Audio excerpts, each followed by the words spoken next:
Hello friends, welcome to Tamil home sweet home channel. நான் இந்த வீடியோவில் என்ன பேச போகிறேன்னு தமிழ்லேயே உங்களுக்கு தெரிஞ்சிருக்கும். ஒரு பவுனை எப்படி 10 பவுனை நம்ம கன்வெர்ட் பண்ணுறது தான் நம்ம அந்த வீடியோவில் பார்க்க போகிறோம்.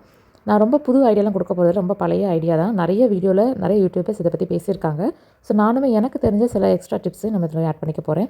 நகைச்சீட்டு போட்டு நகை எடுக்கிற அந்த ஒரு கான்செப்ட் பார்த்திங்கன்னா நம்ம அம்மா காலத்துலேருந்தே இருக்குது. ஆனால் அப்போ பார்த்திங்கன்னா எல்லாருமே அந்த மாதிரி ஃபாலோ பண்ண மாட்டாங்க. ஆனால் இப்போ பார்த்திங்கன்னா எல்லாருமே கோல்டு ஸ்கீம் ஆல்மோஸ்ட் போட ஆரம்பிச்சிட்டாங்க. கொஞ்சம் கொஞ்சமாக மாதம் மாதம் அவங்களால முடிஞ்ச பணத்தை கட்டிட்டு ஒரு வருஷத்துக்கு கொஞ்சமாவது ஒரு பவுனாவது நம்ம எடுக்கணும், அரை பவுனாவது எடுக்கணும்னு நினச்சி நம்ம ஒரு டார்கெட் வச்சு எல்லாருமே நகை சேர்த்துட்டு இருக்காங்க. நகை சேர்க்கறதுக்கு இன்னொரு வழி என்னென்னு பார்த்தீங்கன்னா, நம்ம எல்லாருமே கையில் கொஞ்சம் நகையை கண்டிப்பாக வச்சுருப்போம். டெய்லி வியர் தவிர்த்து மீதி நகையில் நம்ம லாக்கரில் வச்சுருப்போம்.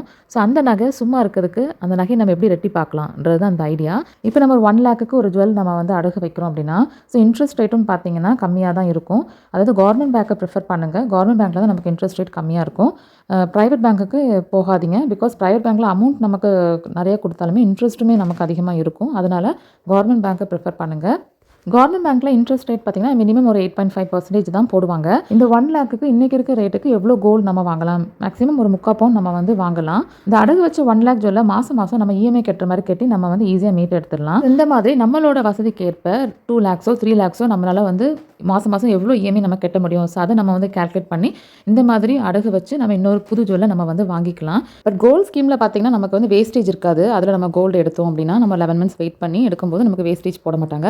பட் இந்த மாதிரி உடனே நம்ம எடுக்கிறதுக்கு நம்ம கண்டிப்பாக வேஸ்டேஜ் பே பண்ணி தான் ஆகணும். பட் அட்லாஸ்ட்டில் பார்த்தீங்கன்னா கோல்டு தான். நம்ம புதுசாக ஒரு கோல்டு ஜுவல் வாங்கிட்டு ஹாப்பினஸ் நமக்கு எப்போவுமே இருக்கும். அதே வாங்குறதுக்கு இதுவும் ஒரு வழி தான். ஸோ இந்த மெத்தடை நானுமே ட்ரை பண்ணியிருக்கேன். அதுக்கான இஎம்ஐ நான் இப்போ மந்த்லி பே பண்ணிட்டு தான் இருக்கேன். ஸோ கண்டிப்பாக இந்த ஐடியா உங்களுக்கு யூஸ்ஃபுல்லாக இருந்திருக்கும்னு நினைக்கிறேன். மறக்காமல் நம்ம சேனலை சப்ஸ்கிரைப் பண்ணுங்கள். தேங்க்ஸ் ஃபார் வாட்சிங் திஸ் வீடியோ. நன்றி, வணக்கம்.